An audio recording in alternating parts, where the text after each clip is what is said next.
San Francisco 49ers and the Philadelphia Eagles battled on Sunday, and it was a surprising game because the Eagles came out victorious. In this play right here, we have a 2x2 essentially. We have a wide receiver, two wide receivers on the top, two wide receivers on the bottom. We're counting George Kittle as a tight end. On this play, it was really just a disruptive play by the Eagles, especially their DN, beating Mike McGlinchey on the edge. It was just, this was embarrassing if you're an offensive lineman, if you're an offensive coach. You have to recognize what's going on here. And you couldn't put all the blame on Mullens, but at the end of the day, Mullens has to throw this ball away or he has to take a sack. It's pretty simple. So I'm going to play the coverage right now.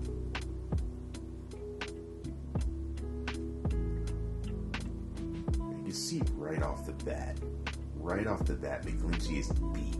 I mean, it's just so eye-boggling. I mean, it's just really right out your face. He's getting beat. See, right here, let me rewind this a little bit more. Have a wide receiver going in motion. He's going to come right back around. It's a good play-action play, but the problem is the protection breaks down.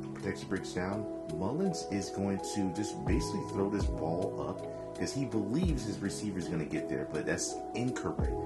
The correct thing you have to do is throw the ball away or tuck it and take a sack. This is the easiest interception in the NFL this year by far. And Mullens is to blame. And you can see the defense is really getting after Mullens and talking to him as well. Bad play by Mullens. And let me see, we'll go with the back end view right here. You see the motion right here. You see the nice play action by the 49ers. Good play action. McGlinchey right here, obviously, because he's just getting beat. He was getting beat multiple times on Sunday. It's not good. Place of hands is not right. Lets the defender go right by him. Mullens sees him, throw the ball away, but he looks back at his wide receiver, and he's pressing because you can't look at the wide receiver when you know a defender's coming right at you, and you know it's cover 3, you know it's a backside, and he's looking straight at the guy, and he's basically throwing this ball up for grabs. He throws it up. The DB, the safety is right there. It's like a punt. He's catching literally a punt. And he gets the ball. I mean, they're lucky he didn't take this to the house. And it's just bad football. Here the San Francisco 49ers are on their drive, and they're trying to come back right here. You see right here I drew up, it's a basic quarters look right here. You got the corner at the bottom playing his quarters, safety playing his quarters, and the other corner playing their quarters as well. What Nick Mullens is, he keeps failing to do, and he's just not playing good football right here. You have the outside linebacker highlighted in yellow. He's just going to step over maybe about 7 feet to his right side. He noticed they're playing a cover 4. So when the cover 4, you're going to have your flats as if you're an outside linebacker, if you're a nickel or a dime player. It was just really ill-advised that he would throw this ball not knowing if his receiver is going to be open or not. He's just really just slinging the ball, and this is not a good thing for him to do if you're Nick Mullens. And you can see the motion right here, and you notice his max protection. The last interception he threw, he wasn't getting the greatest blocking scheme towards him. So you can see right here is a basic 5-step drop. Nick Mullens is really pressing. Outside linebackers highlighted in yellow right here, and you can see he's just going to move right to his right. And this is a good coaching scheme from the Eagles, and they know what the 49ers like to do. It's off at the sticks. Linebacker goes to his drop, and he picks the ball off, and he's off to the races. It's just bad football. This can't happen.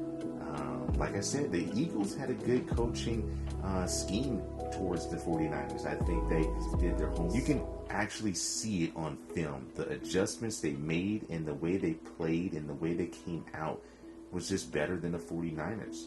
And right here you can see it's just a basic cover 4. 3 linebackers, 2 safeties, and look at McGlinchey. McGlinchey has been struggling, like I said, but look how many offensive line, look how many offensive players are max protection. Highlighting them all, 7 to be exact.